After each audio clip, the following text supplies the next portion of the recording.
أرسل زينا قدم منستر أبي أحمد أب زوباتات هاديان سلطين سانز موديل كشتات قطر لومي أركبهم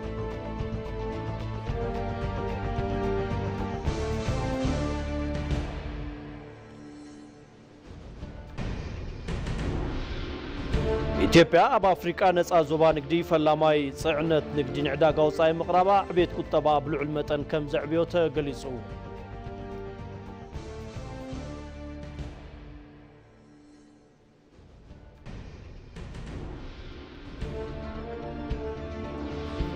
ካብ ወጻኢ ካቢኔ ድሕንነት እስራኤል ቀዳማይ ዙር ስምምዕነት ደው ምባል ተኽሲ ጋዛ ብኣብዝሓ ድምፂ ኣጽዲቑ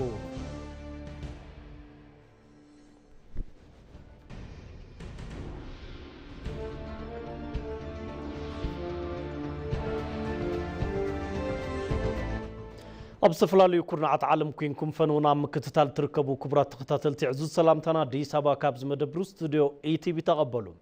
نلو معلة عربي سلاسة مسكرم كل تشحن عصر شمونتنا عمتمرت مشي ساعات حدا نباخم زحرنا يوم عد زينا اي تي بي تقرنيام حيزنا قريبنا لنا مزيناتات جيتات شوالهم مساخم كتصنحي سنة مكتال مكونا لكم تمنيتنا عيو فلما حتصرت زيناتات قدم منستر أبي أحمد أب زوباتات هاديان سلطين سهانسو موديل قوشتات قطر لومي أركبهم قدم منستر أبي أم محبراو متسار قصو مابزسفر وملختي ربوع أب زوباتات حالابان كمباتان زنمرس نسرعات ركب موديل قوشتات قطر بمغصان لومي دماب زوباتات هاديان سلطين سهانسو مندرات مركابو مقليصهم توم مندرات بعل سلسة مدقسيا أبايتين مبسال مقبي زاقلقلو مسارحي بايوغاز مفلفل حيلي صحاي مرابي حيدرهو محدري استفلاليو انساز سمال اللو مخانم صريحة أربعة زوباتات تسرح سرح ملاتي كلل كد جمال لو زبلو قدماي من سرابي مرار حات كلل نزي عبي سرح كفت سمو يوم إلوم كم زامنو دمام ملاقيتهم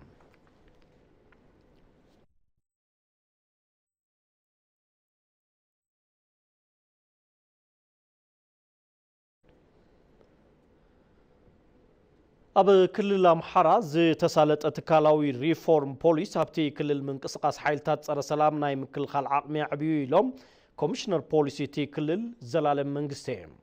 كوميشنر زلالم منقسي كم زبلو بوليس تي كلل عقمي مخبار حق نمت نخارن نهزبي زوهابا قلقلوتنا من محياشن كل مداوي ريفورم غيرهم الريفورم تكالاو عقمي بمت نخار زوهاب أقلقلوت سريتو بمحياش وسيتاو سراحتي مخبار حقي نمو غانزخ إليلهم سراحتي بوليس بتكنولوجي بمحجازة وهبة قلقلوت سلوت انقلص النمقبار سراحتي ديجيتال لوتي كم زقبرون حبيرهم تي تكالاوي ريفورم ابتي كل الزتود دبو قبناتن انقصاص حيلتات صار سلام نمكل خال زخ العقمي نعبي كم زخون مقلاصهم صبصاب قلقالو زينا إثيوبيا أملاقيتو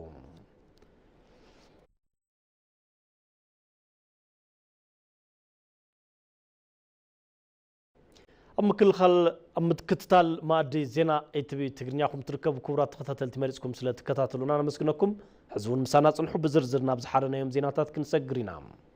ديجيتال ترانسفورميشن تاريخ قطبة أفريقيا أنا مقيار فلوع دل كم زلوك قدما من سرابي أحمد قليصهم أبي إثيوبيا ديجيتال كيلتنا من معبال أدلاي مسارة المعاتن مهنات سقمتات سقمنا إنا قبلو أبي قبائي مراحتي كوميسات زاريبهم نصاب ملوك قرماي نظريت بريهو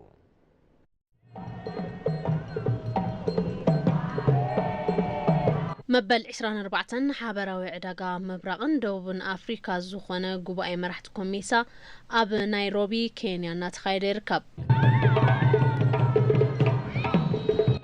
ديجيتاليزيشن زبا متأثر مقلبات متقام نزلقنا كاتاتن عبيت موعل زبل حساب نيت قبائي جبتيوم أبتو قبائي قدماي منيستر أبي أحمد مرحت هاقرات زوبان تاريخي باميام قدماي منيستر أبي أحمد أبتو قبائي أبز قبر ومدرة ديجيتال ترانسفورميشن تاريخ قطبة أفريقيا ناي مغير فولي عدل كم زغربة بازنو تزاريبهم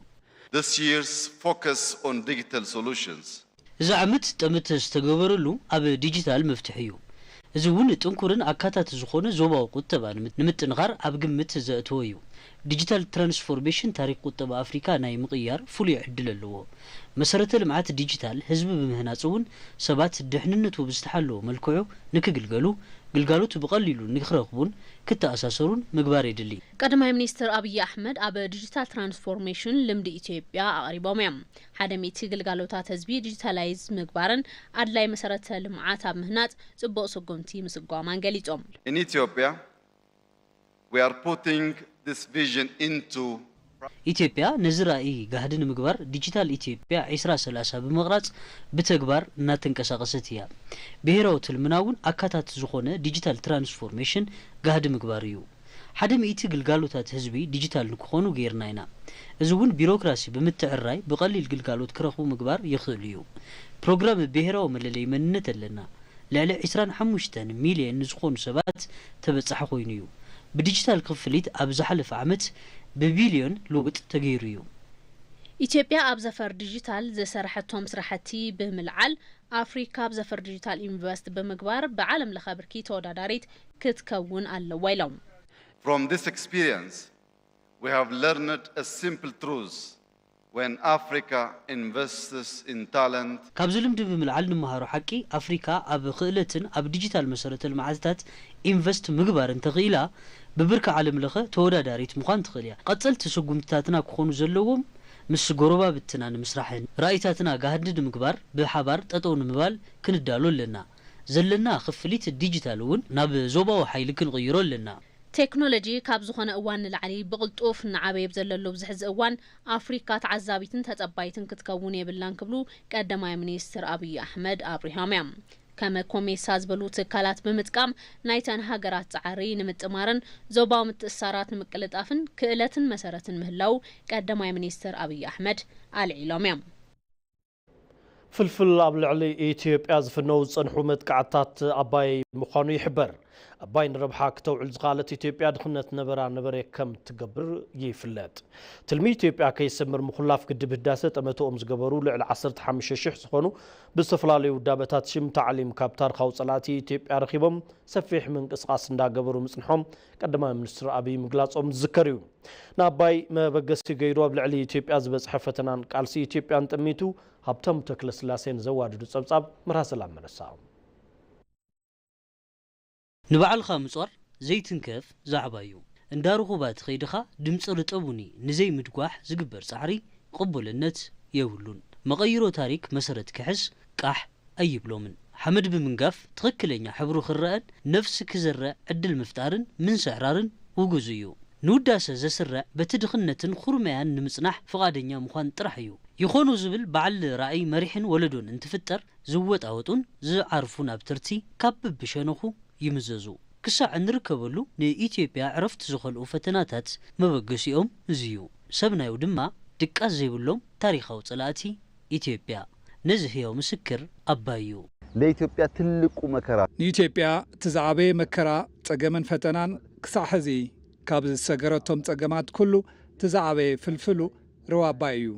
ቶም ካልኦት ኣባይ ዝጫጭሖም እዮም ኣፍቲ ዝስማዕ ድምፂ ባንዳታት ካብ ዛዕባ ኣባይ ዝብገሱ እዮም ቀንዲ ጸገም ኢትዮጵያ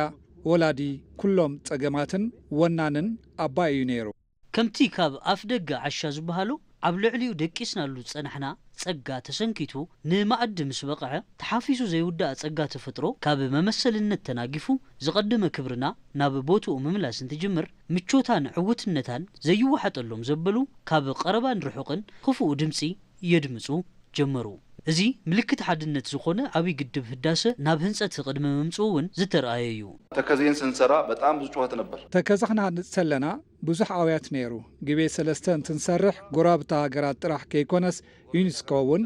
ኣውያት ኣስሚዑ እዩ በቲ ገጽ ዘድርኦ ነገር ኣሎ በቲ ቢሉ ክዕኑ እዩ ተሓተወት ሃገራት ተፋሰስ ናብ ጸገም ከጥሕሉ እዮም ዝብል ልዑል ወፍሪ ነይሩ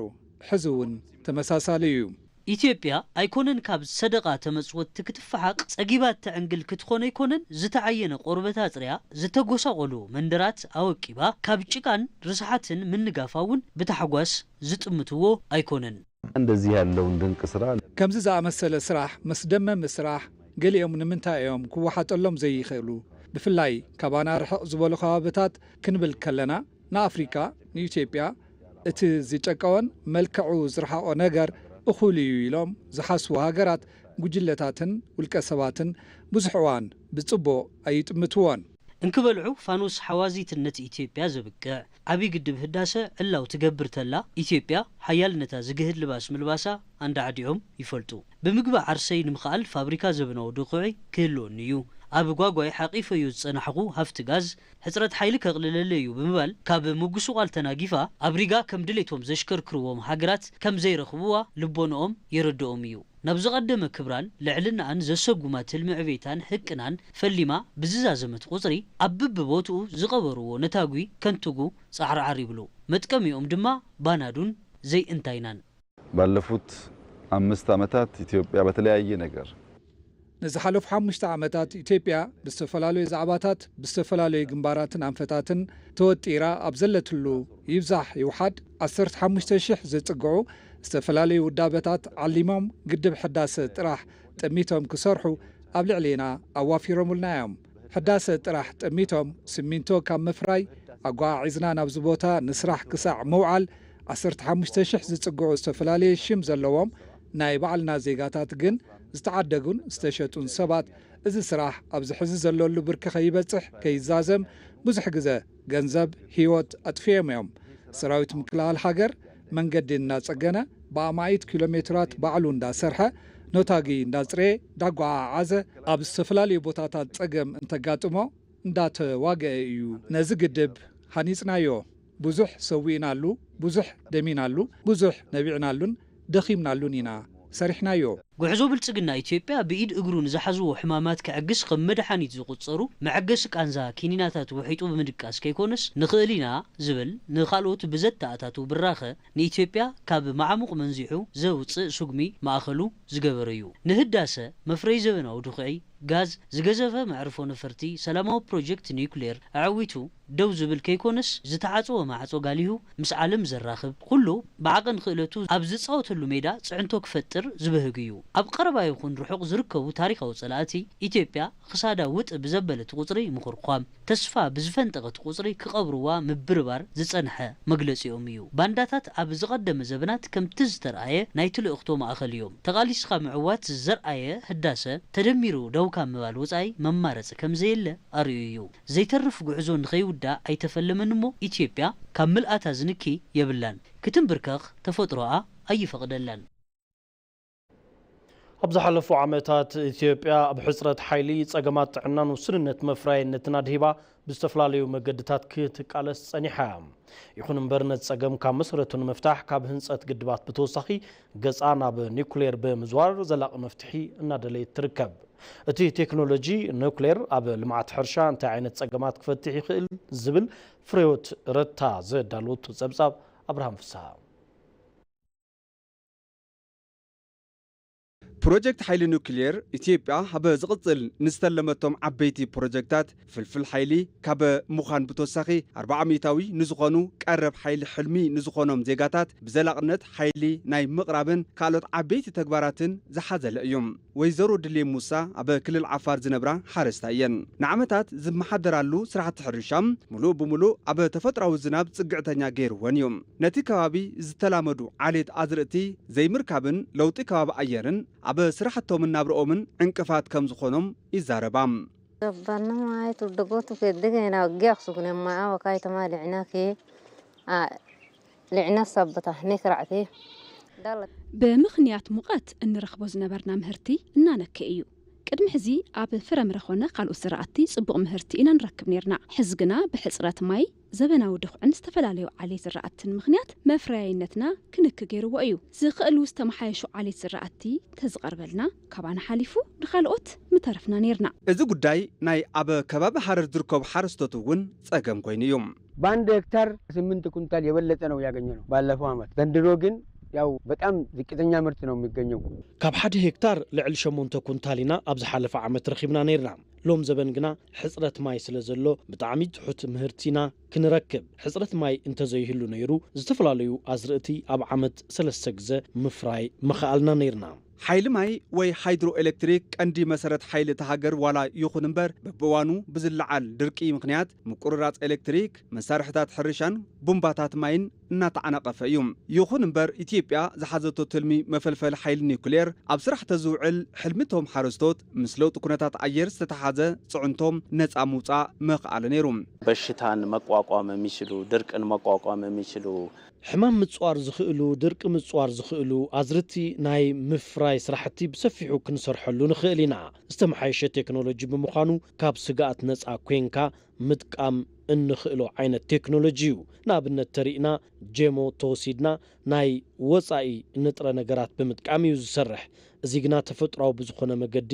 መፍረያይነት ኣዝርእቲ ኮነ እንስሳት ምምሕያሽ ዝኽእል ቴክኖሎጂ እዩ ስለዚ ሃገራት ዓለም ብበዝሒ ቴክኖሎጂ ኒኩሌር እናተጠቐማ ብዙሕ ነገር ኣትሪፈናሉ እየን ንሕና እውን ናብዚ ዘፈር ክንኣቱ ይግባእ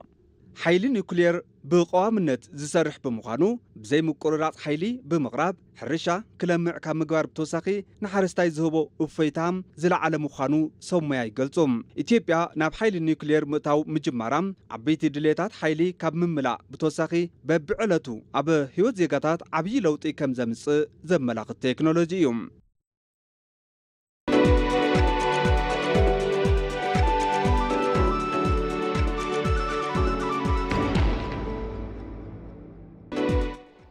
ማድ ዜናና እንዳቀጸለዩ ካብ ዜና ዕዳጋ ናብ ዝሓረናዮ ዜና ክንሰግር ኢትዮጵያ በአፍሪካ ነፃ ዞባ ንግዲ ፈላማይ ጽዕነት ንግድን ዕዳጋ ወጻኢ ምቅራባ ዕብየት ቁጠባ ኣብ ልዑል መጠን ከም ዘዕብዮ ተገሊጹ እቲ ስጉምቲ ኢትዮጵያ ልምዓት አፍሪካ ዝረጋገጽ ብምትሕብባር አፍሪካውያን እዩ ንዝብል መትከላ ብተግባር ዘረጋገጸትሉ ምዃኑ ተሓቢሩ ብሩክታዊት አስራት ዘዋደድቶ ጸብጻብ ዳሃብያሴን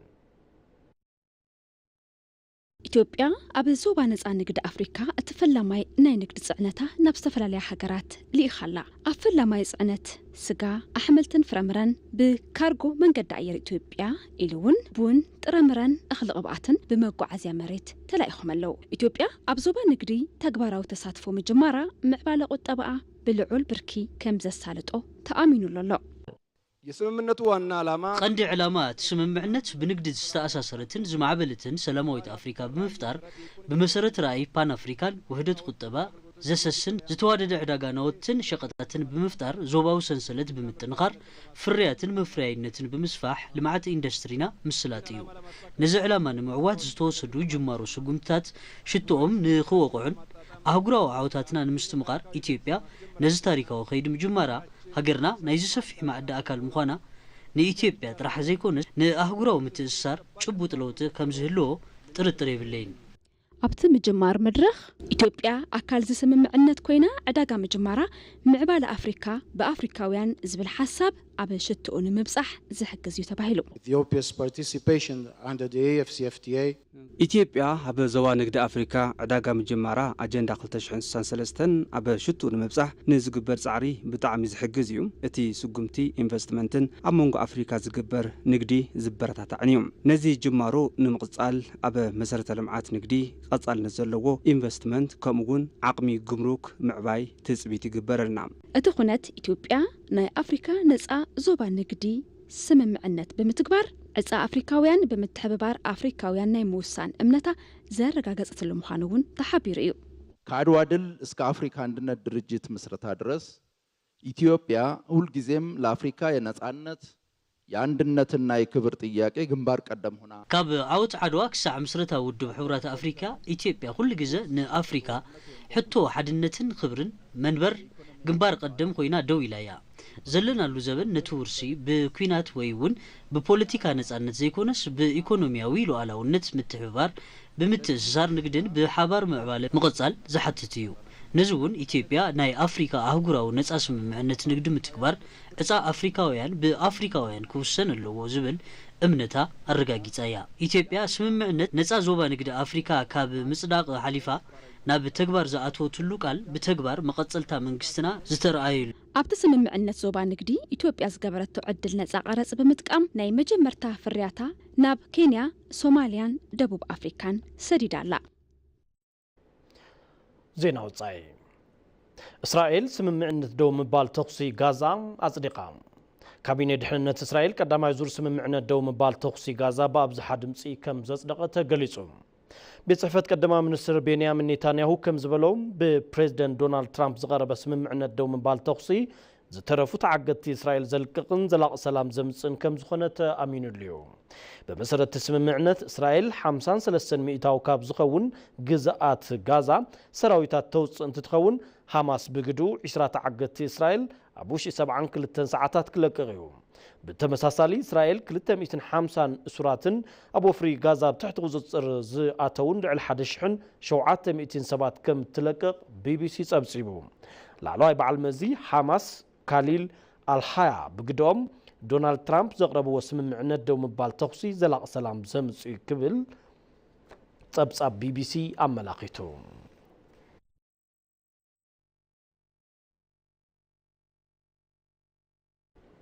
ቬንዙዌላዊት ፖለቲከኛ ማሪያ ኮሪና ተዓዋቲት ሽልማት ሰላም ኖቤል ኮይነን ቬንዙዌላዊት ፖለቲከኛ ማሪያ ኮሪና ማሻዶ ተዓዋቲት ሽልማት ሰላም ኖቤል 2025 ከም ዝኾና ተገሊጹ ማሪያ ኮሪና ማሻዶ ሰባኺት ዲሞክራሲ ብምዃን ኣብ ሃገረን ዲሞክራሲ ክዓስል ንምግባር ብርቱዕ ቃልሲ ብምግባር ይፍለጣ እተን ፖለቲከኛ ኣብ ሃገረን ቬንዙዌላ ዲሞክራሲ ከዕንብብ ብዘካየድኦ ተበግሶን ጻዕሪን ንኻልኦት ላቲን ኣሜሪካውያን ኣብነት ዝኾናየን ብምባል ኮሚቴ ሽልማት ኖቤል ገሊጹ ማሪያ ኮሪና ማቻዶ ኣብ ህንጸት ዲሞክራሲ ብዘርእዮ ውሕሉል መሪሕነትን ንሰላማዊ ቃልሲ ቀዳምነት ብምሃበን ካብ ሃገረን ሓሊፈን ብዙሓት ሰዓብቲ ኣፍርየን ክብል ጸብጻብ ቢቢሲ ኣመላኺቱ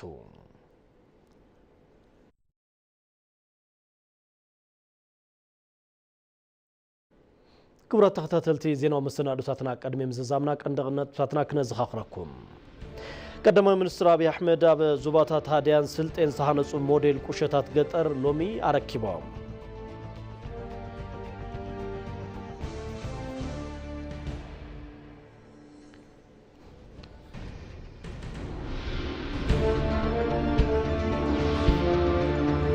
ኢትዮጵያ ኣብ ኣፍሪቃ ነፃ ዞባ ንግዲ ፈላማይ ጽዕነት ንግዲ ንዕዳጋ ወጻኢ ምቕራባ ዕቤት ቁጠባ ብልዑል መጠን ከም ዘዕበዮ ተገሊጹ